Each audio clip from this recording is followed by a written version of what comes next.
We use an EPDM membrane for most decks. It is water resistant.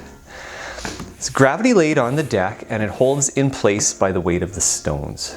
If your house has vinyl siding or hardy board, we recommend that you use the EPDM membrane to go up against the house behind the siding about 6 inches. Then you can tack it to your house with your hammer tacker. If your house is made with stucco, it's a little bit more complicated. You have to use a flashing that goes into your stucco in a groove made with a grinder. Then some nice caulking to seal the flashing with the stucco.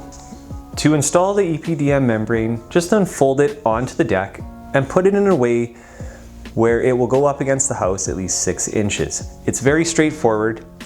You might need some help depending on the size of your deck, but the idea is to make sure it goes up against the house 6 inches and that it's nice and flat and as straight as possible. Just a note, water protection is to protect the wood structure in order to increase its lifespan. This may not make it perfectly waterproof. If a watertight seal is required, we would suggest consulting an engineer.